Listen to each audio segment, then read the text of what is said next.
1 Pedro capítulo 1, versículos 22 em diante, diz assim: tendo purificado a vossa alma pela vossa obediência à verdade, tendo em vista o amor fraternal não fingido, amai-vos de coração uns aos outros ardentemente, pois fostes regenerados não de semente corruptível, mas de incorruptível, mediante a palavra de Deus, a qual vive e é permanente. Pois toda a carne é como a erva, e toda a sua glória como a flor da erva. Seca-se a erva e cai a sua flor, a palavra do Senhor, porém, permanece eternamente. Ora, esta é a palavra que vos foi evangelizada. Despojando-vos, portanto, de toda maldade e dolo, de hipocrisias, invejas e de toda sorte de maledicências, desejai ardentemente como crianças recém-nascidas o genuíno leite espiritual, para que por ele vos seja dado crescimento para a salvação. Se é que já tendes a experiência de que o Senhor é bondoso. Chegando-vos para ele a pedra que vive, rejeitada sim pelos homens, mas para com Deus eleita e preciosa. Também vós mesmos, como pedras que vivem, sois edificados casa espiritual, para ser de sacerdócio santo, a fim de oferecer de sacrifícios espirituais agradáveis a Deus, por intermédio de Jesus Cristo. Pois isso está na Escritura: eis que ponho em Sião uma pedra angular, eleita e preciosa, e quem nela crer não será de modo algum envergonhado. Para vós outros, portanto, os que credes, é a preciosidade, mas para os descrentes, a pedra que os construtores rejeitaram, essa veio a ser a principal pedra angular, e pedra de tropeço e rocha de ofensa. São estes os que tropeçam na palavra, sendo desobedientes para os que também foram postos. Vós, porém, sois raça eleita, sacerdócio real, nação santa, povo de propriedade exclusiva de Deus, a fim de proclamardes as virtudes daquele que vos chamou das trevas para a sua maravilhosa luz. Vós sim, que antes não erais povo, mas agora sois povo de Deus, que não tinhais alcançado misericórdia, mas agora alcançastes misericórdia. Amém, amém, amém. Pedro, ele está continuando escrevendo para os irmãos que estavam dispersos na Ásia Menor, judeus que estavam dispersos e que estavam passando por perseguições. Pedro, ele está falando com a igreja, e ele quer corrigir os irmãos, dizendo que na verdade não deveria haver entre eles qualquer dissensão ou barreiras, porque às vezes a gente pensa que pelo fato de nós sermos cristãos e sermos da igreja de Jesus, que nós sempre vamos andar em harmonia, mas nem sempre isto é verdade. Às vezes, aos olhos de Deus, embora a igreja seja uma só, muitas vezes ela é dividida por pessoas, ela é dividida por opiniões, ela é dividida por homens, e muitas vezes nós não consideramos os outros, como Paulo fala, superiores a nós mesmos. Na verdade, eu estava orando: Senhor, o que eu posso falar desse texto da Bíblia que os irmãos vão entender melhor? E uma boa ilustração disso daí, porque através das ilustrações nós conseguimos entender melhor o que o Senhor quer nos dizer através de um texto. Jesus, ele usava muito parábolas, Jesus, ele usava muito ilustrações para explicar uma verdade. E eu quero usar uma ilustração que está em Marcos, no capítulo 9, a partir do versículo 30. Quando, na verdade, Jesus estava já no final do seu ministério. Ele estava no norte de Israel, lá em Cesareia de Filipe, onde houve a transformação, onde Elias e Moisés apareceram. E ele então desce da montanha, lá no Monte Hermon, ele vai descendo pela Galileia até chegar à cidade de Cafarnaum, onde era a sua casa. E quando a casa de Pedro, talvez onde ele estava, onde Jesus ficava. E quando ele chega lá, na verdade, o ministério dele, o ministério na Galileia acabou. Jesus não vai mais pregar às multidões da Galileia. Agora ele vai sair daqui de Cafarnaum e ele vai descer, atravessando a Judeia em direção a Jerusalém. E lá em Jerusalém ele vai ser crucificado e vai dar a vida por nós. Este é o tempo de Jesus falar com os seus discípulos em particular. É o tempo de ele conversar com os 12, de ele ensinar princípios. São os últimos dias de Jesus com os seus discípulos. E então eles descem, e quando chegam em Cafarnaum, Jesus começa a ensinar os seus discípulos e a falar para eles: olha, o Filho do Homem será entregue nas mãos dos homens e o matarão, mas 3 dias depois da sua morte, ele vai ressuscitar. Eles, contudo, não compreendiam isto e temiam interrogá-lo. Olha só, Jesus começou a falar com os seus discípulos: é chegado a hora do Filho do Homem. O Filho do Homem vai ser oferecido. O Filho do Homem vai ser humilhado. O Filho do Homem vai morrer. O Filho do Homem, porque eles acreditavam. Jesus havia perguntado para eles: olha, uns dizem que eu sou um dos profetas. O que os homens dizem que eu sou? Então eles responderam: Senhor, alguns dizem que o Senhor é Jeremias. Outros falam que o Senhor é Elias. Outros falam que o Senhor é um dos profetas. E Jesus falou para eles: quem é que vocês dizem que eu sou? E Pedro falou: Senhor, tu és o Cristo, Filho do Deus vivo. E Jesus confirmou aquela palavra de Pedro. Na verdade, os discípulos estavam cientes: este é o Messias, ele é o Messias, ele é o prometido de Deus. Mas na cabeça dos discípulos não entrava a possibilidade de um Messias morto, não entrava a possibilidade de um Messias humilhado, de um Messias crucificado na morte mais vergonhosa e humilhante que havia naquela época. Para eles, o Messias iria para Jerusalém, iria ocupar um trono em Israel, iria libertar da opressão romana, iria libertar aos judeus. Era o filho de Davi, era da descendência real. Ele iria chegar em Jerusalém com uma multidão em festa, gritando: Hosana, bendito que vem em nome do Senhor. Ele vai entrar de uma maneira triunfal, ele vai libertar a Israel da opressão.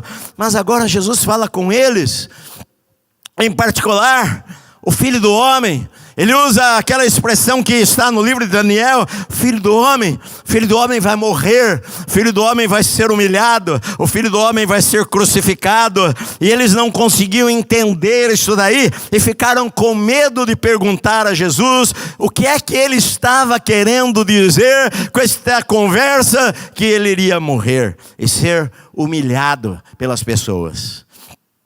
Então, quando eles chegam na casa, lá em Cafarnaum, a Bíblia diz que Jesus se volta para eles e pergunta para eles: o que é que vocês estavam conversando pelo caminho quando nós estávamos vindo? Na verdade, eles tiveram mais ou menos mais de 30 quilômetros de conversa. Eles desceram lá da Cesareia de Filipe do norte e foram descendo até chegar ao mar da Galileia, e rodeando o mar da Galileia, chegar à cidade de Cafarnaum, e horas de conversa na estrada. E quando eles chegam na casa, Jesus faz uma pergunta para eles: o que é que vocês estavam conversando no caminho?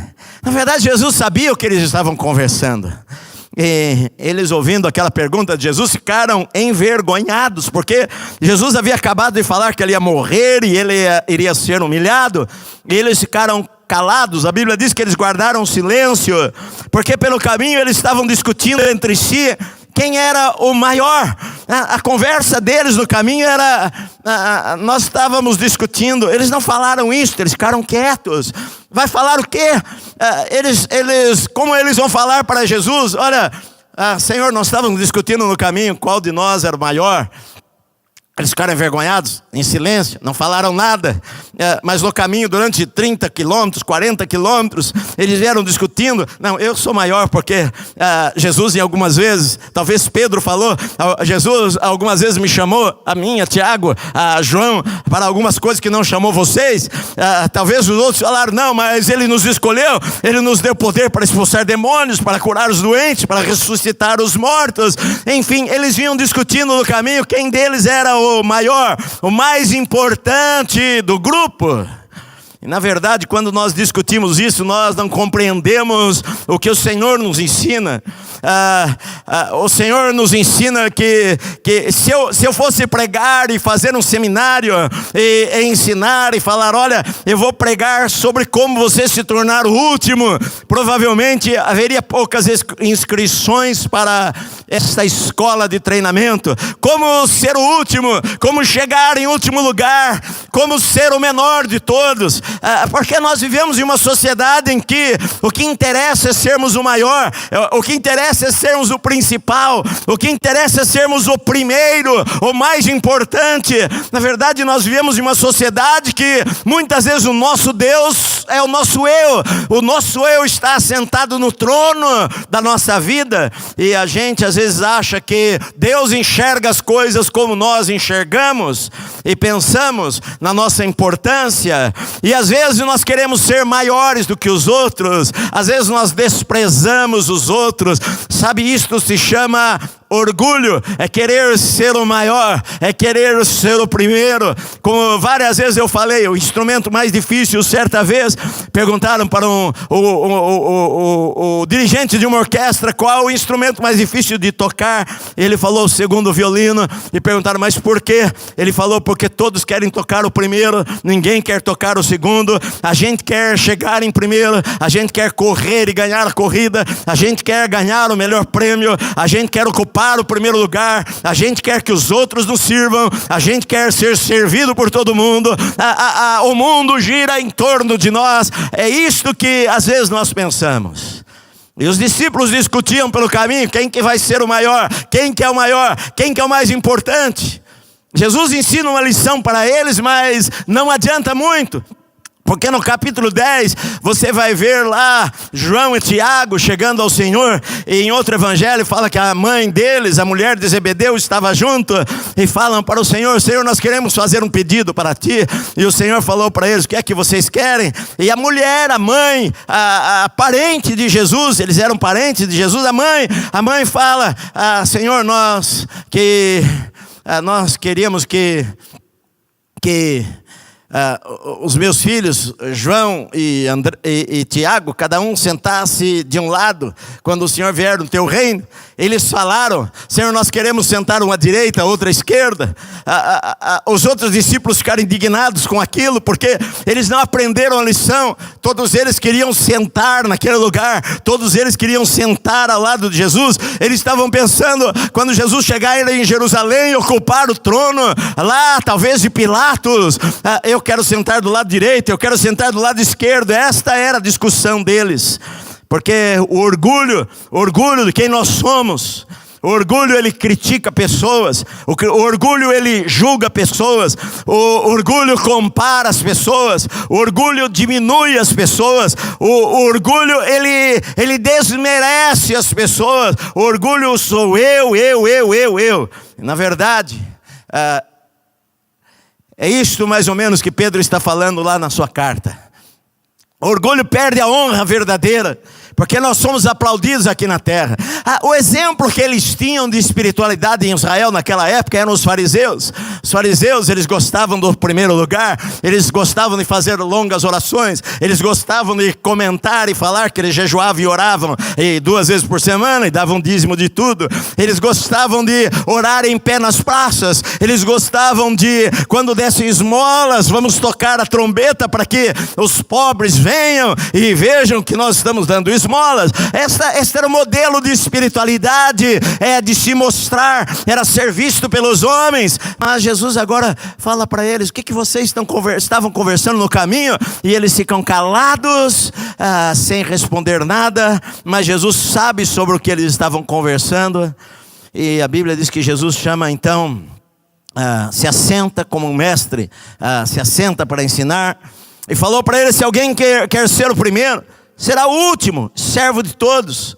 Trazendo uma criança, colocou no meio deles, e tomando-a nos braços, falou: qualquer que receber uma criança tal como esta em meu nome, a mim me recebe. Qualquer que a mim me receber, não recebe a mim, mas ao que me enviou. Jesus estava dizendo: olha, vocês precisam aprender a ser como uma criança, a dar valor ao que Deus dá valor.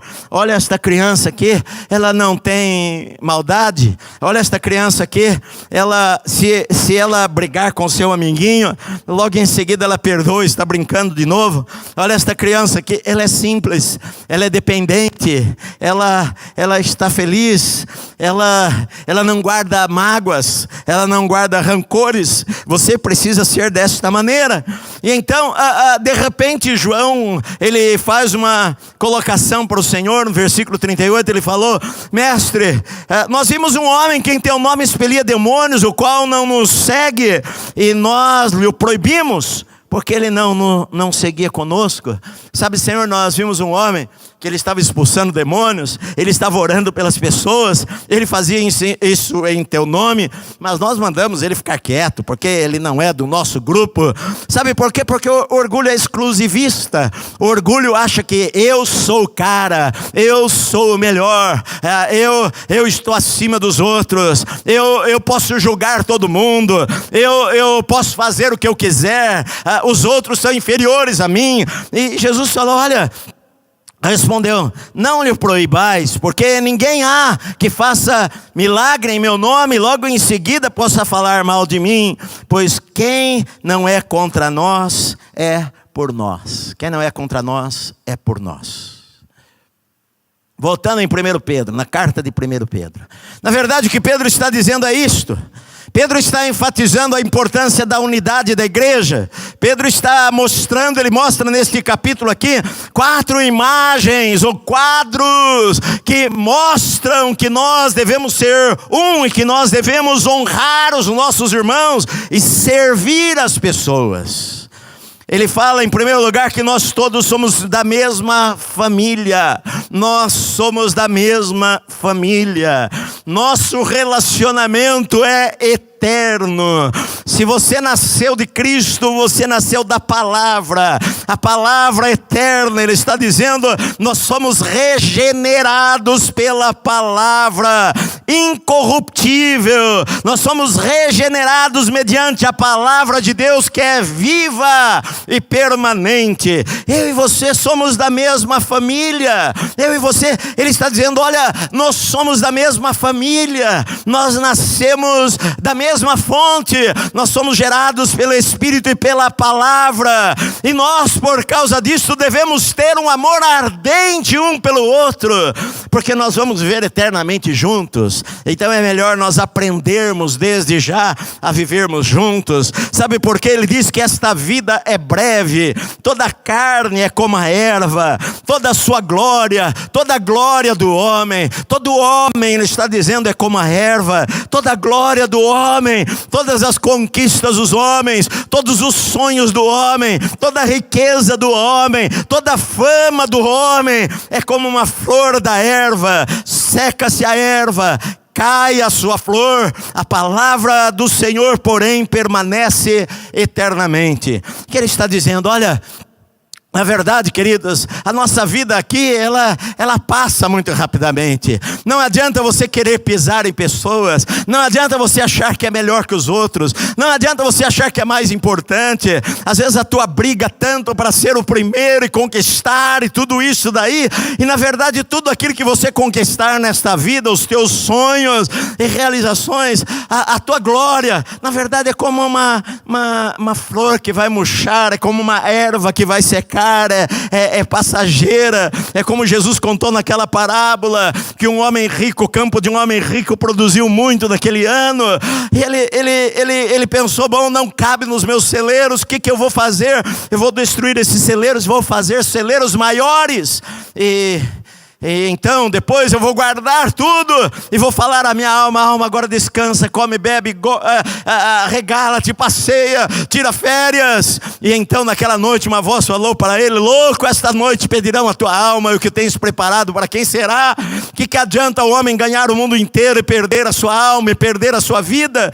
Então muitas vezes nós lutamos, nós pisamos em pessoas, a sociedade pisa em pessoas, diminui pessoas, explora pessoas, porque eu quero ser grande, porque eu quero conquistar, porque eu quero avançar, porque eu quero chegar em primeiro lugar, eu não posso ser o último. E às vezes a gente não percebe que a nossa glória é passageira e que a única coisa que fica é a nossa alma e a palavra de Deus, que é eterna. Ele está dizendo, olha, na verdade nós somos membros de uma só família, nós somos membros de um só corpo. Se Deus nos perdoa, eu devo perdoar também. Se Deus é misericordioso comigo, eu tenho que ser misericordioso com os outros também. Se Deus demonstra graça para mim, eu tenho que demonstrar graça para as pessoas também, porque eu sou filho do mesmo Pai. Eu nasci da mesma palavra, eu nasci do mesmo Espírito. Na verdade, quando alguém te ofende, Jesus ele falou, olha, você tem que ser como esta criança. Você está vendo esta criança aqui? Aquele que quiser ser o maior, seja o que sirva. Aquele que quiser ser grande, primeiro seja servo, seja escravo, sirva as pessoas. É isso que Jesus está nos ensinando, e é o que Pedro está dizendo aqui. Ora, esta palavra que vos foi evangelizada. Agora, ele diz o seguinte, olha, todos nós precisamos crescer, todos nós precisamos nos alimentar da Bíblia e desejar a palavra como um leite espiritual. Sabe, meu querido, você nasceu de novo, agora você é um novo cristão. A maneira de você crescer é ler a Bíblia, é se alimentar da palavra de Deus, é meditar na palavra todos os dias. Ela é um leite espiritual para a sua vida, ela vai aproximar você de Deus. Ele está dizendo aqui, olha, desejai ardentemente como crianças recém-nascidas o leite genuíno espiritual, para que por ele vos seja dado crescimento para a salvação, se é que já tendes a experiência de que o Senhor é bondoso.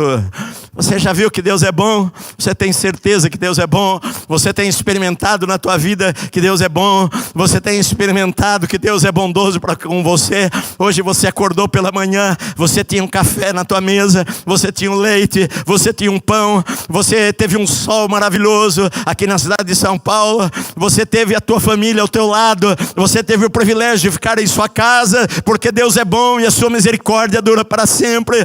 Você conhece Jesus, Jesus enche o teu coração de paz. Você vai orar dentro do teu quarto, a alegria de Deus invade o teu coração. Sabe por quê? Porque Deus é bom. Deus não olha para as nossas imperfeições, os nossos pecados foram cravados lá na cruz em Jesus. Deus olha para você com graça, e Ele quer que a gente olhe para as pessoas com graça. Deus quer que a gente seja misericordioso, perdoador, bondoso, amoroso. Hoje pela manhã eu preguei sobre José, marido de Maria. Se você não assistiu, você pode assistir no meu canal depois.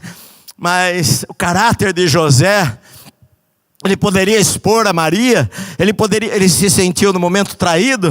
Ela está grávida, ela deve estar grávida, com certeza está grávida de um outro homem. Ele não pensou, não está grávida porque Deus a deixou grávida. Não, ela me traiu. Ao invés dele sair falando para todo mundo, ele pensou, ele não a desprezou, ele não a maltratou. Ele era um homem justo, a Bíblia diz. Ele pensou em deixá-la e secretamente, para que ela não fosse exposta. Ele pensou, eu vou levar a culpa, eu vou embora, na vila vai se falar, José abandonou a Maria, largou ela grávida. Ele não queria expor o pecado dela, ele não queria expor que ela adulterara. Quando de noite ele tem um sonho, o anjo fala para ele, não temas receber Maria, tua esposa. Mas a gente vê a atitude dele, é de não expor. O que Pedro está dizendo é o seguinte, olha, eu não devo expor o meu irmão, eu não devo expor a outra pessoa, eu não devo expor o pecado do outro. Eu tenho que ser misericordioso, eu tenho que ser bondoso, eu tenho que ser amoroso, eu tenho que saber perdoar. Sabe, a Bíblia diz assim, olha, em Mateus, Jesus ele fala o seguinte, se alguém pecar contra ti, vai lá em particular, chama aquela pessoa e fala com ela, e se ela se arrepender dos seus pecados, ela está perdoada. foi coberto os seus pecados. Agora, se ela não se arrepender, vai lá, chama os líderes da igreja, conversa com eles, e os líderes da igreja vão com você lá. Duas pessoas que sejam conhecidas dela, vão lá, conversa com ela. Se ela não se arrepender, você vai lá e fala com os líderes da igreja. Os líderes da igreja vão lá conversar com ela. Se ela não se arrepender, então considera ela como publicano, como pecador. Ela não deve estar sendo chamada de irmão, porque ela não quer se arrepender dos seus pecados. Mas muitas vezes o que nós fazemos nós temos prazer em expor o pecado alheio, nós temos prazer em expor o que os outros fazem. Às vezes eu vejo na igreja, na internet, um pastor expondo o outro, um falando do outro, um falando que a sua igreja é melhor que a outra, um falando, diminuindo um irmão, diminuindo outro irmão.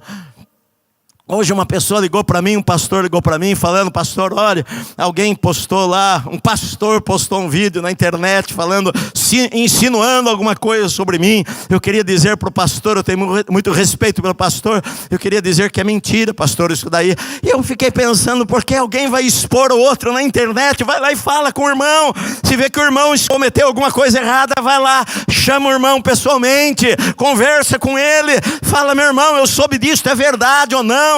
Mas não, às vezes as pessoas gostam de jogar a farinha no ventilador para que se espalhe. E Pedro está dizendo aqui, olha, despojando-vos, no capítulo 2, versículo 1, despojando-vos, portanto, de toda maldade, todo tipo de maldade. Se você percebe, isto vai causar um mal a alguém, eu não vou fazer.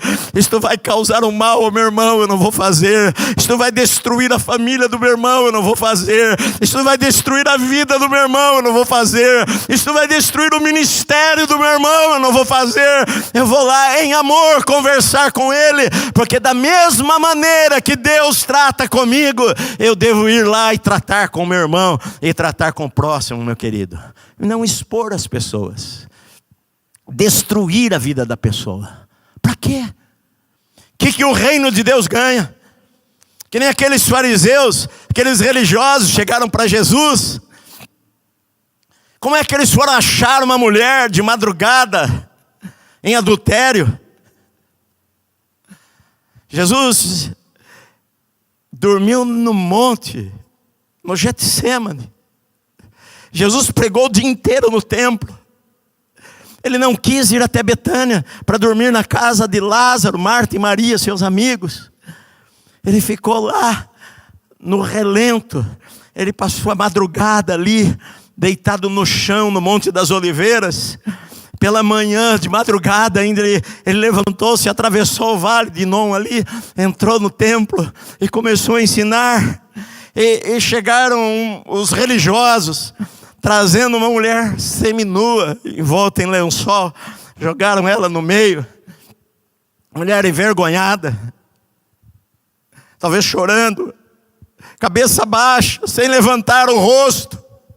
Senhor, nós pegamos esta mulher aqui em flagrante adultério. A lei de Moisés diz que devemos apedrejá-la. Mas o que o Senhor diz sobre isto? Na verdade, eles não estavam nem ligando para a mulher. Eles não pensaram em restaurar a mulher. Eles não estavam preocupados com o adultério, porque eles eram adúlteros. Eles não estavam preocupados com isto. Eles estavam preocupados em pegar a Jesus em alguma coisa. Porque se Jesus fala, vamos obedecer a lei de Moisés e apedrejem esta mulher, os judeus não poderiam fazer isto. Os romanos dominavam os judeus, os romanos decretavam a pena de morte, e não os judeus. Jesus iria ser preso pelos romanos. Agora Jesus, se ele fala, olha, não vamos obedecer a Moisés, eles iriam ter do que o acusar. Olha, ele desobedece a lei de Moisés. Então Jesus não responde nenhuma palavra. Jesus simplesmente se curva. Ele começa a escrever no chão de terra. E ele vai escrevendo. Eu não sei o que ele escreveu. Alguns comentaristas antigos da Bíblia dizem que Jesus escrevia ali alguns tipos de pecado. E ele escrevia enquanto aquelas pessoas estavam ali esperando uma resposta. E, Senhor, o Senhor não vai falar nada? O Senhor não vai responder nada? Jesus simplesmente vira para eles e fala, aquele que não tem nenhum pecado pode atirar a pedra. que todos eles estavam prontos para tirar as pedras da mulher e matar aquela mulher e falar: olha, Jesus que mandou. Jesus falou: quem de vocês não tiver nenhum pecado, pode atirar a primeira pedra. E voltou-se, continuou escrevendo no chão. E a Bíblia diz que do mais velho, sabe por quê? Porque a consciência pesou. A consciência pesou. Sabe por quê? Porque a Bíblia diz que não há um justo sequer. Não há um justo sequer. Não há um homem que viveu em justiça 100%. Só Jesus viveu desta maneira. Só Jesus viveu desta maneira. É fácil eu atirar a pedra no pecado dos outros e eu não olhar para a minha própria vida. Mas ali estava o Espírito Santo falando. E quando o Espírito Santo fala, ele traz convencimento do pecado. Aqueles homens, a partir do mais velho, Jesus só ouvia barulho de pedra caindo sobre pedra. E de repente passos que vão embora. E o silêncio que fica no lugar. Então Jesus levanta a sua cabeça. Ele olha, não vê ninguém. Ele olha para aquela mulher e pergunta para ela: mulher, onde estão os teus acusadores? Ninguém te condenou? Ela falou: ninguém, Senhor. Ele falou: eu também não te condeno. Vai, não peques mais. A atitude de Jesus, o coração de Deus. Deus amou o mundo de tal maneira que Ele deu. O coração de Deus perdoador, que perdoou você. Não importa o que você fez na sua vida, Deus perdoou você e ama você. E quando você peca, não interessa, você pode se ajoelhar e pedir perdão, e o Senhor vai perdoar você. Seja o que for que você tenha feito. Se você cometeu um crime, você vai pagar diante da justiça. Mas ainda assim Deus perdoa você numa penitenciária. Deus perdoa você em uma cadeia. Deus perdoa você em um presídio federal, num lugar que você está condenado ali por 30 anos. Ainda assim, se você se arrepende, Deus perdoa você, assim como Ele perdoa a mim. Então Pedro, ele fala: olha, despojando-vos, tire fora da tua vida todo tipo de maldade, dolo e má fé, fraude, qualquer maquinação. Você é cristão, você não é disto. Você não é de fazer tramas. Você não é de tramar alguma coisa contra alguém. Você não é de agir de má fé em nenhuma situação, contra nenhuma pessoa, muito menos contra os seus irmãos. Você lance fora, tire todo dolo, tire toda a hipocrisia. O que é hipocrisia? Eu colocar uma máscara. É no teatro. Era uma palavra usada no teatro, que eu era um outro personagem. É eu dar uma aparência e aquilo não é verdadeira. Eu apontar para aquele lado: ai deste, ai deste, ai deste, ai deste, ai daquele. Eu sou guarda da igreja. Eu sou vigilante da igreja. Eu vou limpar a igreja de Jesus. Não é você que vai limpar a igreja de Jesus. É o Senhor que santifica a sua igreja. Mas às vezes a gente fala: ai deste, ai daquele, como Isaías falou. De repente ele viu o Senhor na sua glória. E ele falou: ai de mim, porque eu sou um homem de lábios impuros. Eu habito no meio de um povo que tem impuros lábios. Os meus olhos viram o Rei. Eu estou morto, eu vou morrer. Os meus olhos viram o Senhor.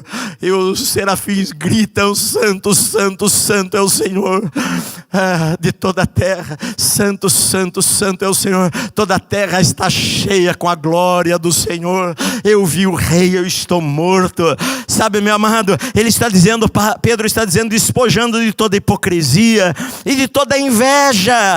Toda inveja. Sabe qual que é o maior problema das pessoas?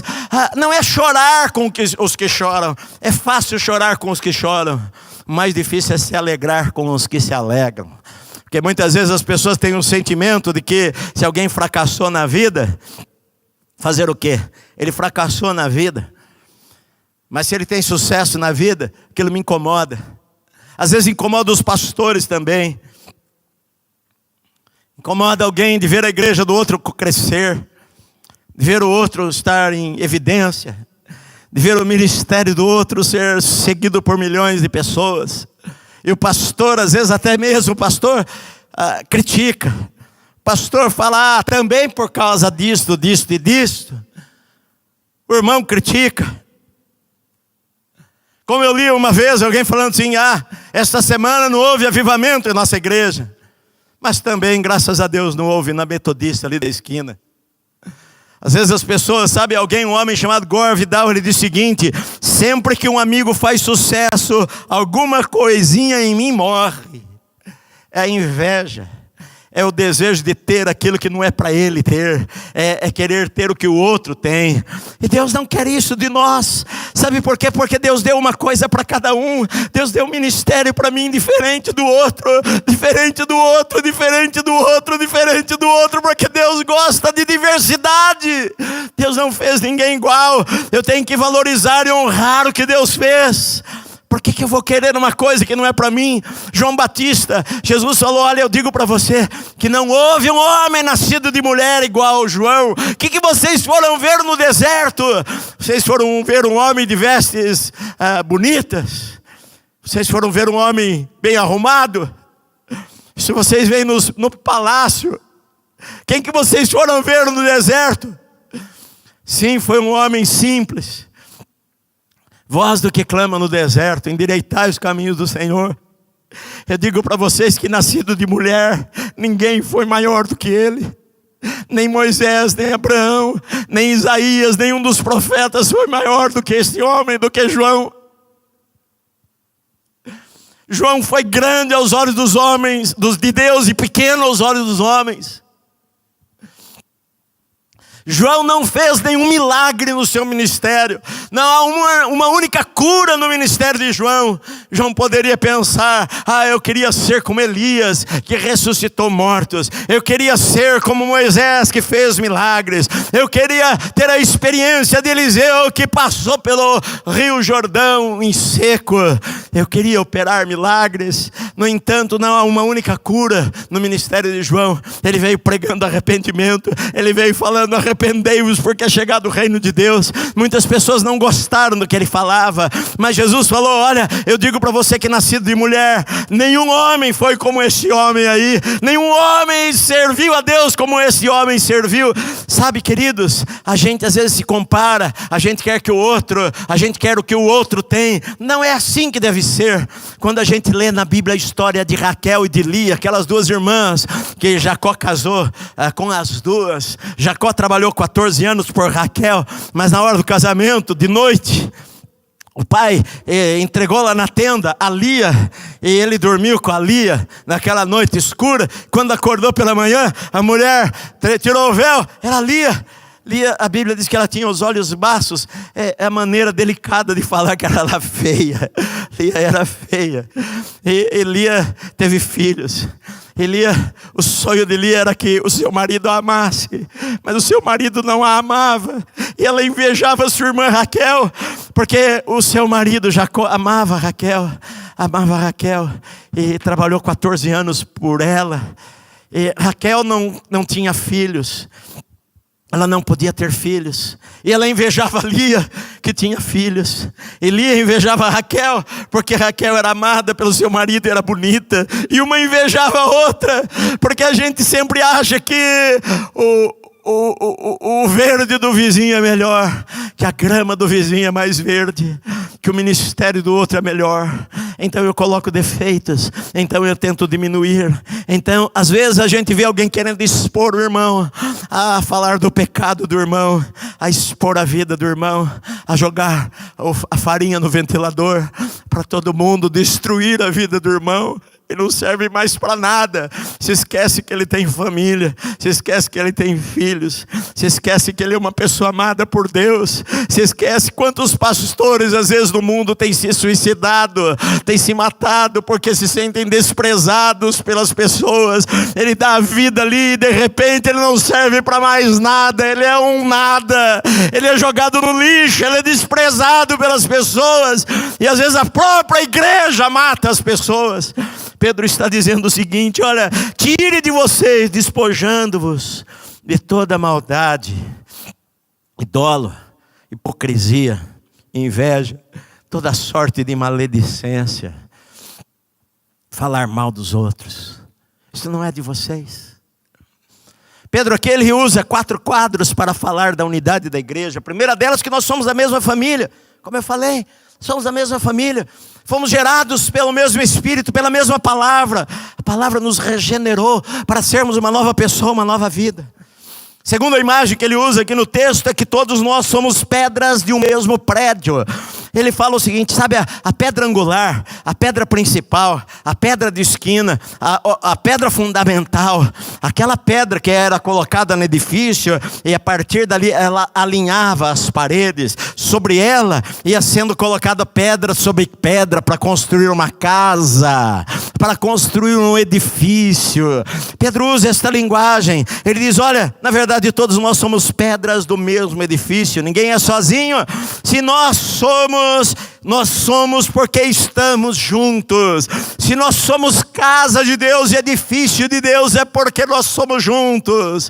Jesus falou para Pedro, tu és Pedro, sobre esta pedra, sobre a declaração de Pedro, tu és o Cristo, Filho do Deus vivo. Jesus falou, sobre esta pedra eu edificarei a minha igreja. Jesus usa a linguagem de um prédio para a sua igreja. Sabe o que acontece? Cada pedrinha, cada pessoa que entrega a vida a Cristo, ela não sabe nada ainda, ela comete pecados que a gente que está mais tempo na casa de Deus não cometemos. Ela comete erros que eu não cometo mais, que o outro não comete mais. Mas a Bíblia diz que aquele que começou a boa obra, ele vai completar. Aquele que começou a fazer uma obra na vida dele, não é de um dia para o outro, meu amado. Você não é transformado de um dia para o outro. À medida que você lê a Bíblia, vai se alimentando do leite espiritual. A palavra, ela santifica a tua vida, ela vai santificando você aos poucos, vai mudando a sua vida. Mas às vezes a pessoa chega na igreja, ela é julgada, ela é discriminada, ela é colocada de lado, ela é desprezada, ela não pode fazer parte do nosso grupo, porque nós somos santos. E nós não queremos um pecador no nosso meio. Nós não queremos passar vergonha, ter uma pessoa vestida deste jeito no nosso meio. Pedro está falando, nós todos somos edifícios, nós somos pedras vivas. Sabe, a pedra que foi rejeitada no começo, veio se tornar a principal pedra. Sabe, Jesus que foi rejeitado, Deus o exaltou, Ele deu um nome que está acima de todo nome. Isaías falou, a pedra que os construtores rejeitaram, esta veio ser a principal pedra de esquina, a pedra angular. O edifício é construído sobre ela. Os homens o rejeitaram. E Jesus falou para os seus discípulos, olha, Jesus olhou para a cruz, Ele falou, eu dei exemplo para vocês. Lá na ceia, Ele lavou os pés dos discípulos. Ele falou, assim como eu fiz com vocês, vocês também devem fazer com os outros, porque aquele que se humilhar no reino de Deus, ele vai ser exaltado. Aquele que servir, esse vai ser o primeiro. Não é o primeiro aos seus olhos que vai ser o primeiro, aquele que servir, esse vai ser o primeiro. Este é o primeiro aos olhos de Deus. Pedro fala, nós todos somos parte de um mesmo edifício. Deus está construindo a sua igreja através daquele. As nossas diferenças não devem destruir a nossa unidade. Deus gosta de diversidade. Eu vou fazer, o ano que vem eu faço 40 anos que eu sou pastor, 40 anos. Talvez você que é pastor não tinha nem nascido, eu já era pastor. Nunca, você pode procurar minhas fitas, eu tenho fitas gravadas de quase 40 anos atrás, fitas cassetes, tem espalhada aí por um monte de lugares. Você nunca vai achar eu descendo pau em alguma igreja, nunca vai achar. Você nunca vai achar eu descendo pau em algum pastor, você nunca vai achar. Sabe por quê? Porque não cabe a mim julgar ninguém. Cabe a mim pregar a verdade da Bíblia. E você discerne quem é de Deus. Pelos frutos você vai conhecer quem é de Deus e quem não é de Deus. Minha função não é denegrir imagens de pessoas. É pregar a Bíblia. O Senhor falou, prega a palavra, tempo e fora de tempo. Prega a palavra. É isso que nós fazemos. Então olha só, nós somos pedras de um só edifício. A terceira imagem que ele usa aqui no texto é que todos nós somos sacerdotes do mesmo templo. Nós somos sacerdote, ele usa duas palavras, sacerdote, nós somos sacerdócio santo e nós somos sacerdócio real. Nós não temos um sacerdote, nós somos o sacerdote e nós prestamos contas ao sumo sacerdote da nossa alma, que é Jesus. Ele é o único mediador entre Deus e os homens. E a quarta imagem que ele usa aqui é que nós somos cidadãos da mesma nação. Ele diz: vós, porém, sois raça eleita, sacerdócio real, nação santa, povo de propriedade exclusiva de Deus, a fim de proclamar as virtudes daquele que vos chamou das trevas para a sua maravilhosa luz. A nossa finalidade é proclamar as virtudes de Deus, é proclamar as virtudes do Senhor, daquele que nos chamou das trevas para a sua maravilhosa luz. Vós sim, que antes não erais povo, mas agora sois povo de Deus, não tínhamos alcançado misericórdia, mas agora alcançastes misericórdia. Ele está dizendo: vocês são um povo só. Por que vocês brigam? Por que vocês julgam os outros? Por que você quer diminuir as pessoas? Meu amado, você que ama, que é desta igreja, que é da Bíblia, que é da paz, eu como pastor falo para você: não espalhe coisas, não compartilhe vídeos sobre pessoas, denegrindo imagem de ninguém. A igreja de Cristo não vai ganhar nada com isso daí. Cada um discirna. Se você aprende a palavra, você sabe quem é de Deus e quem não é de Deus. Se você precisar falar com alguém, vá lá e fale pessoalmente com a pessoa. Vá lá e fale com ela. Mande uma mensagem em particular para ela. Hoje você conversa com todo mundo. Você pode mandar mensagem para o presidente da república. Então você manda mensagem para aquele irmão: olha, irmão, eu ouvi uma coisa sobre o teu respeito. Eu não sei se é verdade, mas eu não quero denegrir a sua imagem. Se for verdade, você vai saber se é verdade. Fale com ele, meu querido. Agora, nós somos todos povo de uma mesma nação. Filipenses 3:20 diz assim: porque a nossa pátria está nos céus, de onde também nós aguardamos o Salvador, o Senhor Jesus Cristo. Aqui não é nossa pátria. Ele estava dizendo para forasteiros, Pedro estava pregando para forasteiros, pessoas com saudade de Israel, viviam fora de Israel, viviam fora da Palestina, saudade do templo, saudade da minha casa, saudade das minhas raízes. E Pedro está falando: olha, nós todos somos um povo só, nós somos nação santa, povo escolhido de Deus, raça eleita, sacerdócio real. Antes você não era povo, hoje você é povo. Antes você não tinha alcançado misericórdia, hoje você alcançou misericórdia. Então, se você alcançou misericórdia, seja misericordioso com as outras pessoas também. Seja bondoso, seja amoroso, seja perdoador. Não julgue, não fale mal. Sabe por quê? Porque um dia todos nós vamos estar juntos. Eu oro em línguas, eu creio no batismo do Espírito Santo. Tenho pastores amigos, já preguei em igrejas que não acreditam da mesma maneira que eu.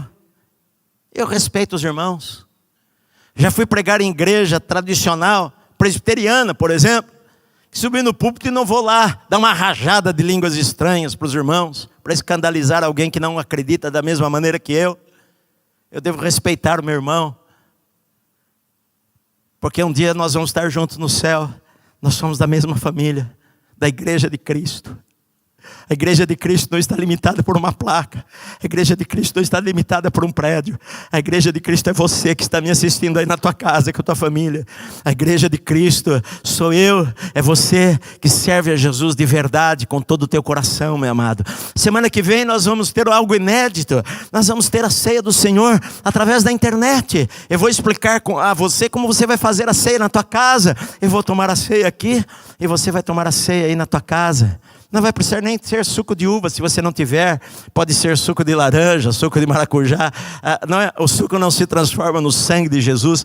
O suco representa o sangue de Jesus. O pão representa o corpo de Jesus. E você vai cear com a tua família na tua casa. Eu vou cear aqui. Sabe por quê? Porque a igreja não está limitada a prédios. A igreja somos nós, que nós devemos nos armar ardentemente e abençoarmos, sustentarmos uns aos outros, como um templo, uma pedra sobre outra pedra, uma pedra sobre outra pedra. As pedras maiores vão ficando embaixo, e sobre essas pedras vão sendo construído um edifício para a morada do Senhor, a casa de Deus, a igreja que Jesus vem buscar, a minha vida e a tua vida, meu amado. Se você também é abençoado por este programa e quer que outras pessoas sejam, ajude-nos a levar a palavra de Deus para os 4 cantos do nosso país. Seja um parceiro.